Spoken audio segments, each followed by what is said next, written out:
नमस्कार, मैं Praveen Chaudhary, senior lecturer physics. स्वागत करता हूं आप सभी का आपके अपने चैनल फिजिक्स बियॉन्ड इमेजिनेशन में।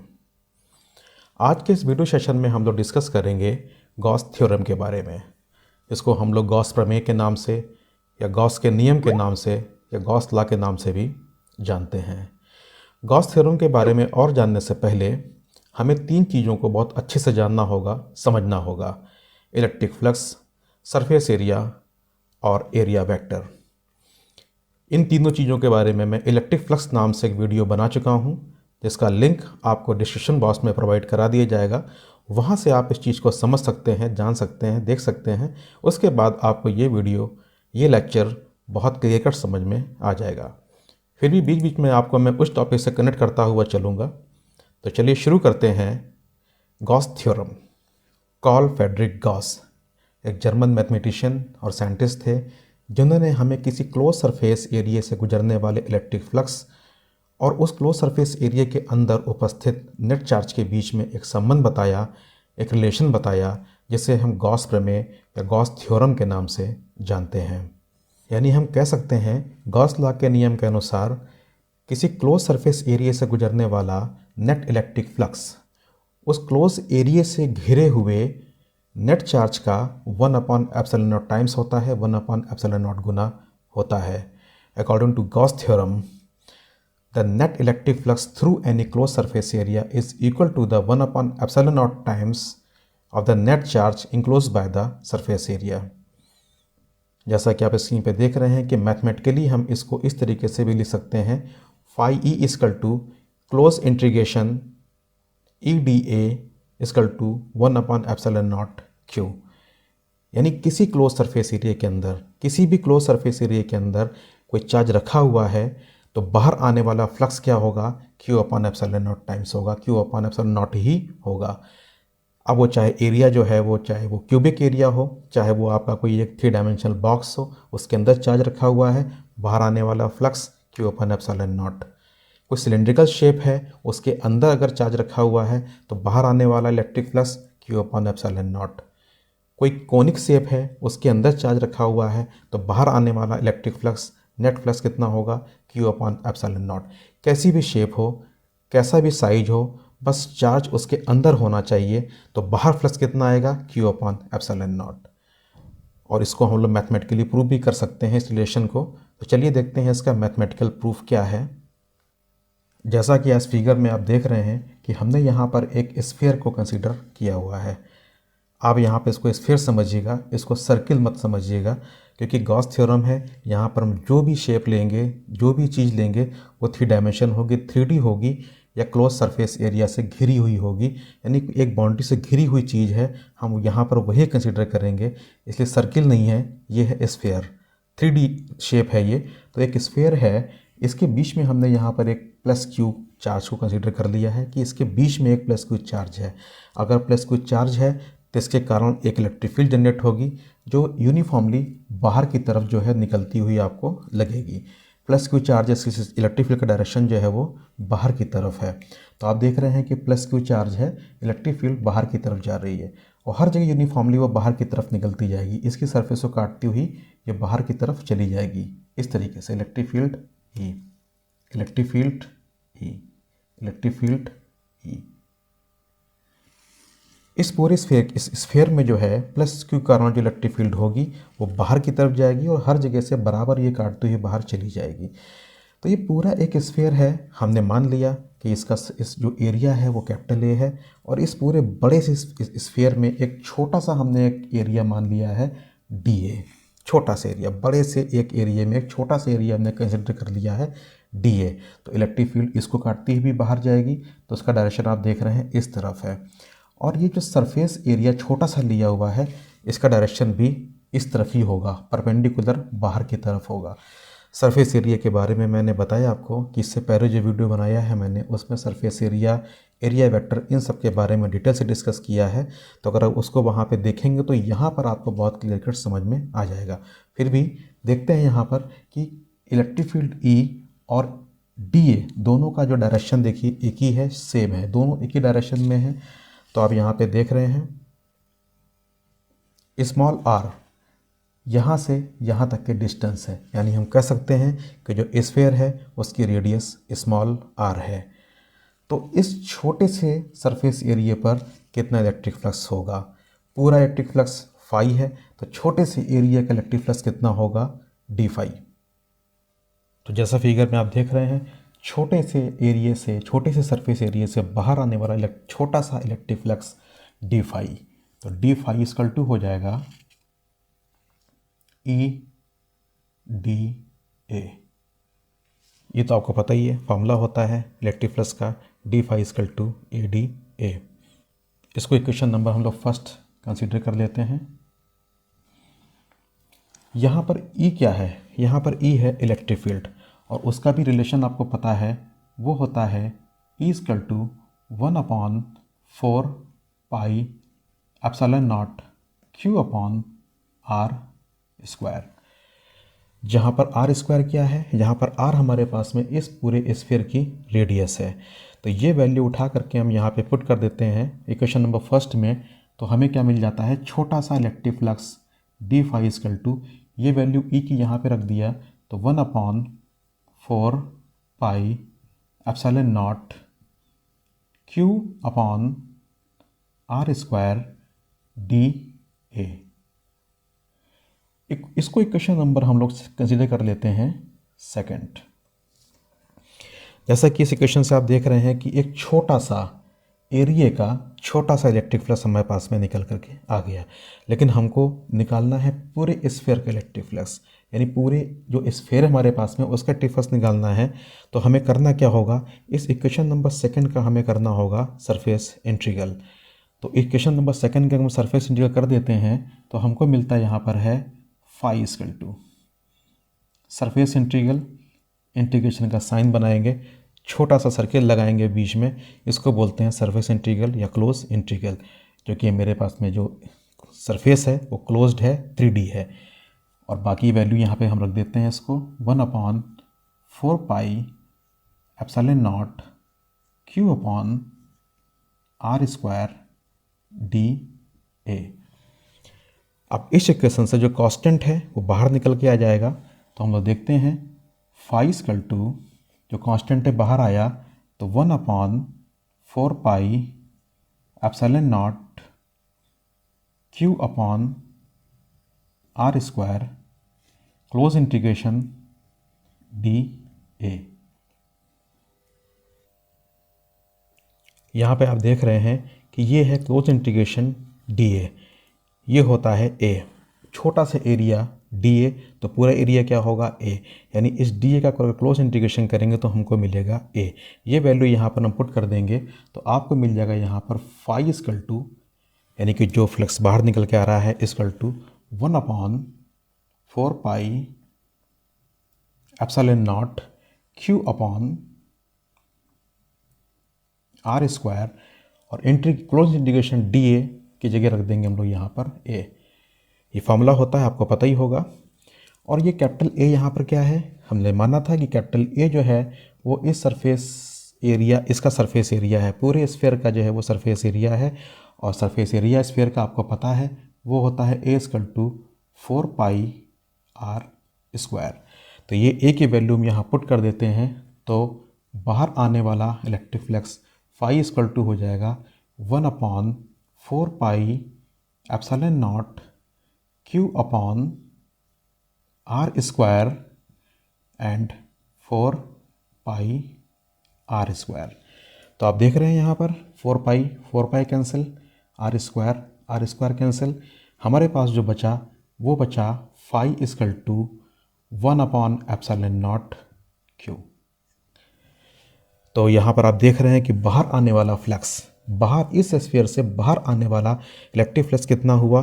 1/एप्सिलॉन नॉट क्यू, यानी क्यू का 1/एप्सिलॉन नॉट टाइम्स। तो इसको हम कह सकते हैं कि बाहर आने वाला total electric flux phi E equal to होता है close integration E D A equal to 1/एप्सिलॉन नॉट क्यू।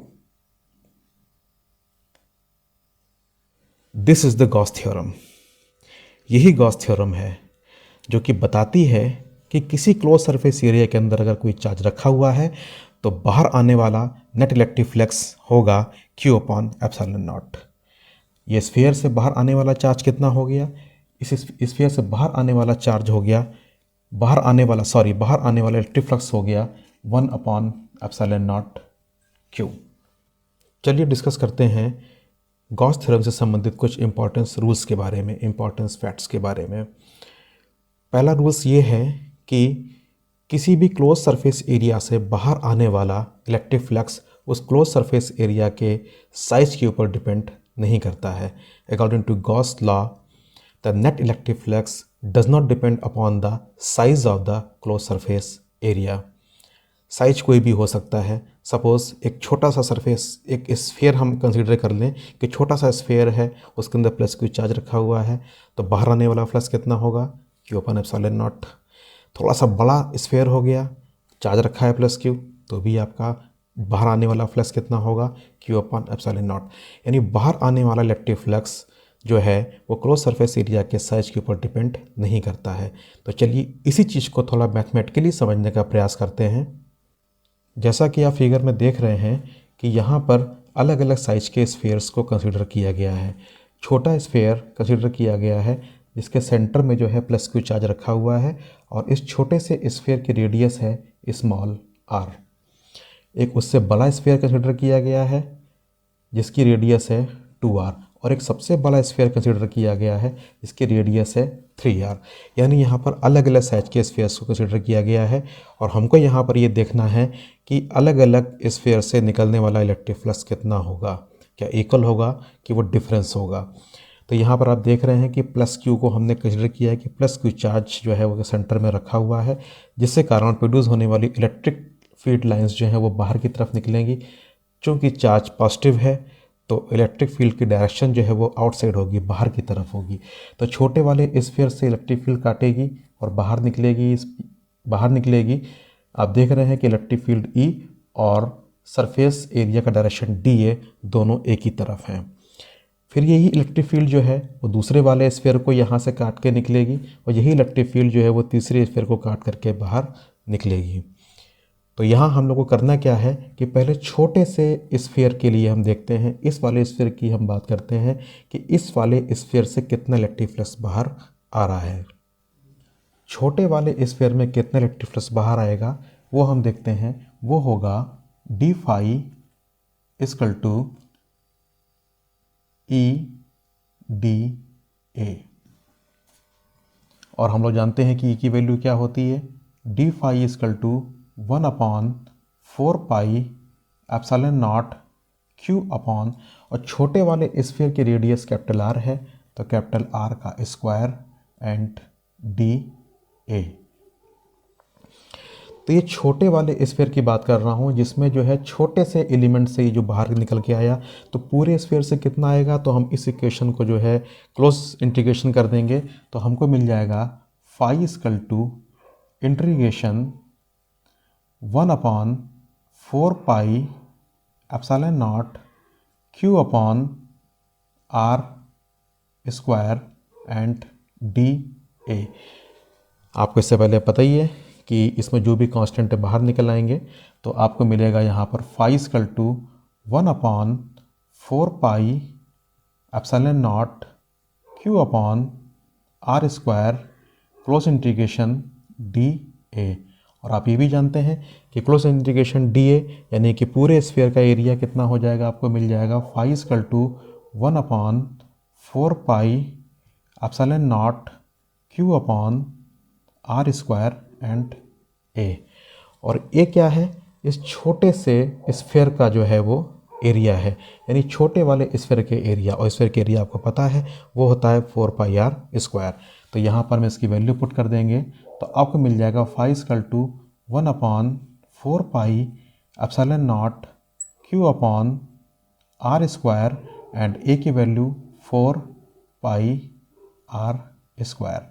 यहाँ आप देख रहे हैं 4 पाई से 4 पाई कैंसिल हो गया, R स्क्वायर से R स्क्वायर कैंसिल हो गया, आपको मिला phi equal to Q upon epsilon naught. यानी कि आप इसको इक्वेशन नंबर 3 बोल दें।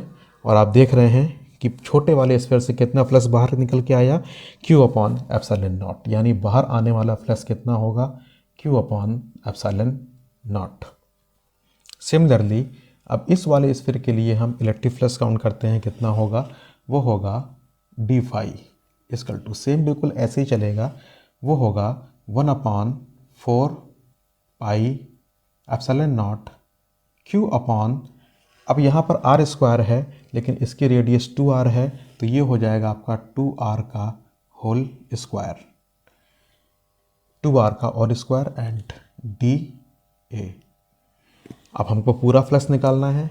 ये डी फाई क्या है, छोटे से एरिया का फ्लक्स है, हमको पूरे स्फीयर का फ्लक्स निकालना है। तो इस इक्वेशन को हम कर देंगे क्लोज इंटीग्रेशन, तो हमें क्या मिल जाएगा, फाई इक्वल टू मिल जाएगा 1/4 pi epsilon naught Q upon 2r का whole square and integration d ए।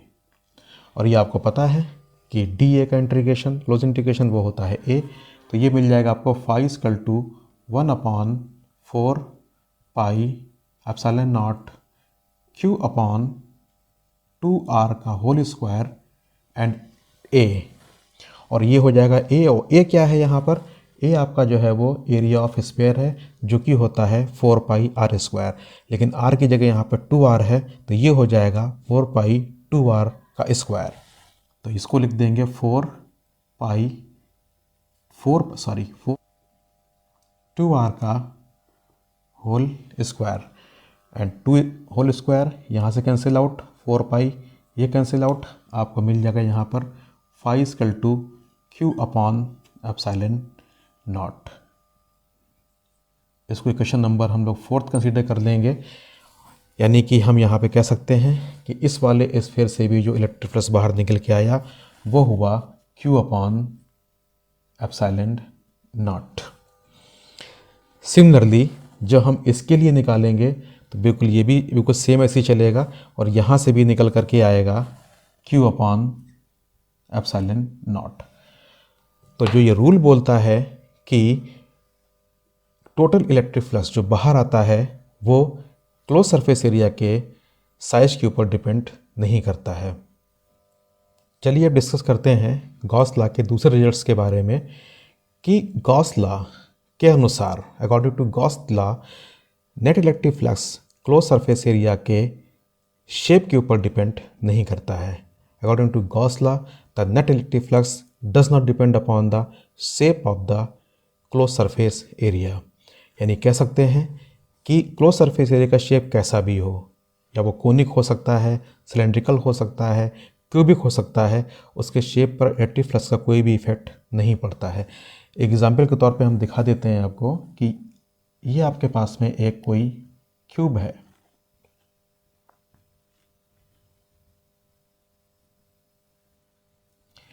इसके अंदर कोई चार्ज रखा हुआ है, तो बाहर आने वाला फ्लक्स कितना होगा, वही rule Q upon epsilon not. कोई फ़र्क नहीं पड़ता कि ये क्यूब है, 3D शेप है, क्यूब है। अगर हम लोग कंसिडर कर लेते हैं आपके पास में कोई कोनिक शेप है इस तरीके से, और चार्ज इसके बीच में रखा हुआ है प्लस Q, तो बाहर आने वाला फ्लक्स क्या होगा, Q अपॉन एप्सिलॉन नॉट। कोई फ़र्क नहीं पड़ता कि उसका शेप क्या है। अगर कोई सिलेंड्रिकल शेप है, सपोज इस तरीके से, अंदर चार्ज रखा हुआ है प्लस Q, तो बाहर आने वाला फ्लक्स कितना होगा, Q अपॉन एप्सिलॉन नॉट। तो सेकंड जो स्टेटमेंट इनका बोलता है कि शेप पर कोई डिपेंड नहीं है, इलेक्ट्रिक फ्लक्स, बाहर आने वाला फ्लक्स जो है वो उस पर कोई फ़र्क नहीं पड़ने वाला। चलिए अब हम लोग बात करते हैं गॉस लॉ के कुछ इंपॉर्टेंट रूल्स के बारे में। कुछ इनके इंपॉर्टेंट रूल्स हैं कि गॉस थ्योरम कहाँ पर एप्लीकेबल होगी, कहाँ पर एप्लीकेबल नहीं होगी, या हम ये भी कह सकते हैं कि गॉस थ्योरम्स की लिमिटेशंस क्या हैं। सबसे पहला पॉइंट है कि the surface area must be 3D और द गॉसियन सरफेस। जो सरफेस एरिया हम लेते हैं उसको 3D होना चाहिए। अगर वो 2D होगा तो उस पर गॉस थ्योरम एप्लीकेबल नहीं होगी। अब यहाँ पर एक क्वेश्चन ये भी आ रहा है कि इसमें आप देख रहे हैं कि surface area must be 3D और गॉसियन सरफेस। तो गॉसियन सरफेस क्या है? गॉसियन सरफेस कुछ नहीं है, सिर्फ एक इमेजिनरी सरफेस हम मान लेते हैं। हर 3D सरफेस जो है गॉसियन सरफेस नहीं हो सकती है। 3D सरफेस होनी चाहिए, लेकिन वो गॉसियन सरफेस है कि नहीं, इसको जानने के लिए हमको थोड़ा सा देखना पड़ेगा कि सपोज़ ये आपके पास में कोई 3D शेप है, कोई कोन आपके पास में, कोई आपके पास में कोई क्यूबिक बॉक्स रखा हुआ है।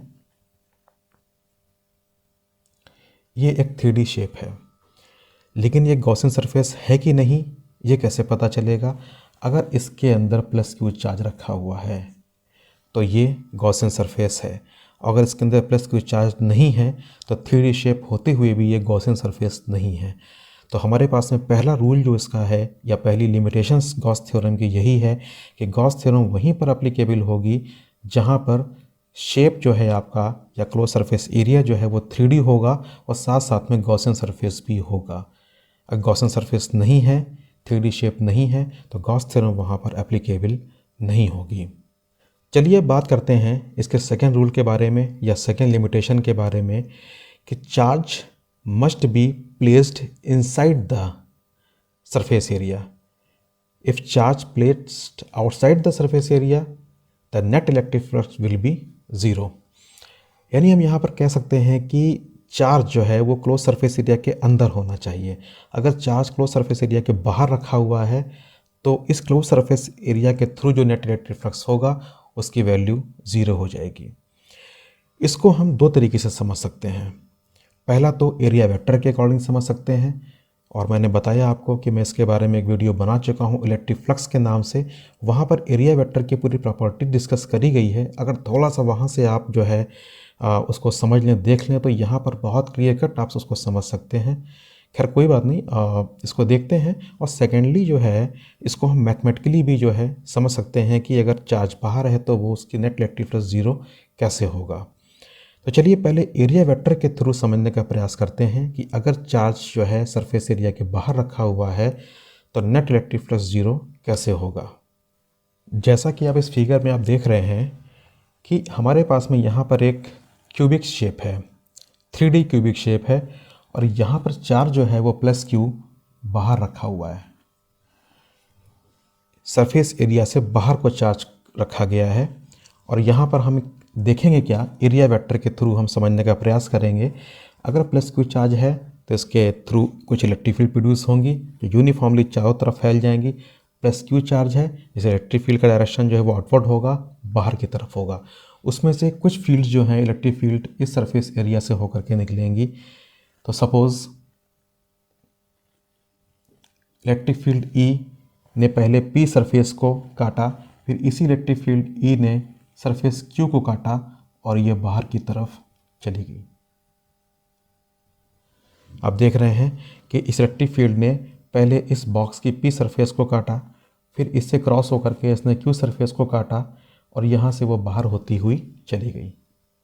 ऐसे बहुत से इलेक्ट्रिक फील्ड जाएंगी, ऐसे जाएंगी, इस तरह जाएंगी, इस तरह जाएंगी, यूनिफॉर्मली सब जगह चली जाएंगी, सब काटती हुई इसको चली जाएंगी बाहर। यहाँ से एंटर होंगी, यहाँ से बाहर निकलेंगी, यहाँ से एंटर होंगी, यहाँ से बाहर निकलेंगी। तो ये तो हो गया इलेक्ट्रिक फील्ड।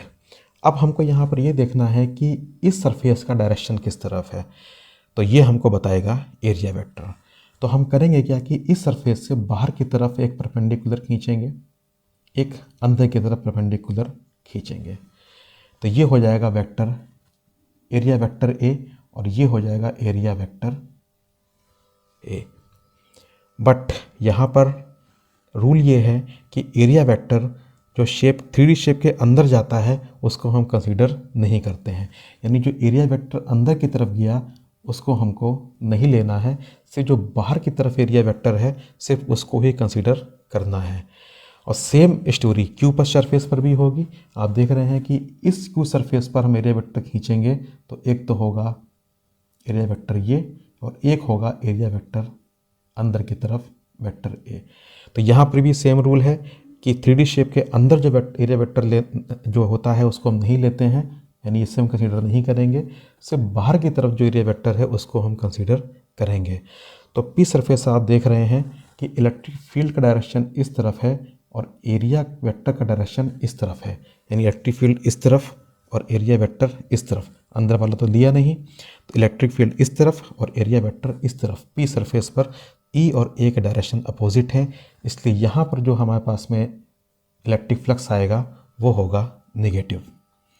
अब सेम स्टोरी यहाँ पर देखते हैं। क्यू सरफेस के ऊपर आप देख रहे हैं कि अंदर जाने वाले वेक्टर, एरिया वेक्टर को हमने कंसीडर नहीं किया है, बाहर जाने वाले वेक्टर इस तरफ है और इलेक्ट्रिक फील्ड का डायरेक्शन भी इस तरफ है, यानी कि इलेक्ट्रिक फील्ड और एरिया वेक्टर दोनों का डायरेक्शन क्यू सरफेस पर सेम है, इसलिए यहाँ पर जो फ्लक्स आएगा वो होगा पॉजिटिव।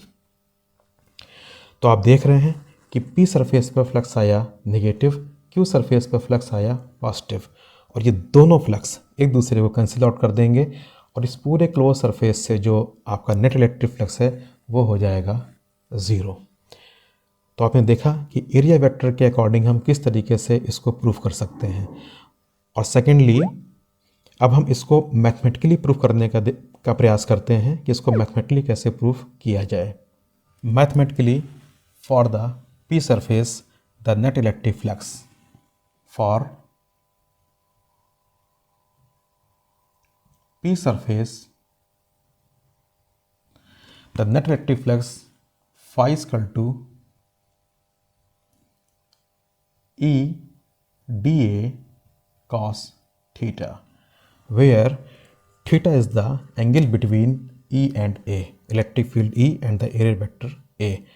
और P surface के लिए आप देख रहे हैं कि E और A दोनों अपोजिट डायरेक्शन में है, यानी इनके बीच का जो एंगल थीटा है वो होगा 180 डिग्री। तो थीटा इक्वल टू आ जाएगा 180 डिग्री। ये वैल्यू यहाँ पर पुट कर देंगे तो आपको पी सरफेस के लिए नेट इलेक्ट्रिक फ्लक्स मिल जाएगा phi equal to E D a cos 180 degree. और आप तो जानते हैं कॉस 180 डिग्री इक्वल टू -1, तो then phi equal to minus E D a. इसको इक्वेशन नंबर हम लोग मान लेते हैं ए। सिमिलरली अब हम क्यू सरफेस के लिए निकाल लेते हैं, तो फॉर क्यू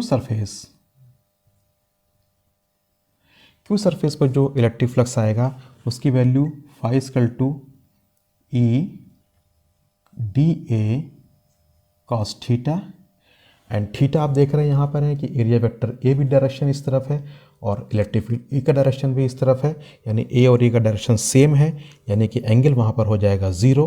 तो थीटा इक्वल टू मिल जाएगा आपको यहाँ पर ज़ीरो।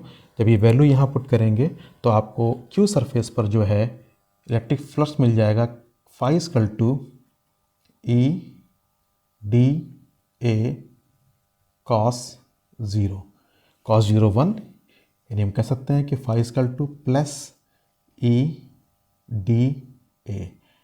इसको इक्वेशन नंबर हम मान लेते हैं बी। तो आप देख रहे हैं कि इक्वेशन नंबर ए से phi equal to p surface के लिए माइनस ई डी ए, और इक्वेशन नंबर बी से क्यू सरफेस के लिए electric flux phi equal to plus E D a. From the equation number a and b the net electric flux inside the surface area या through the surface area क्या मिलेगा आपको net electric flux, वो मिलेगा आपको phi equal to phi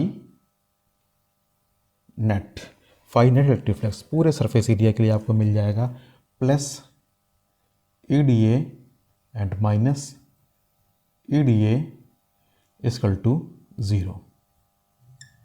तो आपका जो नेट इलेक्ट्रिक फ्लक्स है फाई नेट इक्वल टू आ गया ज़ीरो। तो आप देख रहे हैं कि मैथमेटिकली भी ये प्रूफ हो रहा है कि अगर चार्ज सरफेस एरिया के बाहर रखा हुआ है तो क्लोज सरफेस एरिया के थ्रू नेट इलेक्ट्रिक फ्लक्स की वैल्यू हो जाएगी ज़ीरो। ये थी गॉस थ्योरम, उससे कुछ रूल्स, उसका डेरिवेशंस।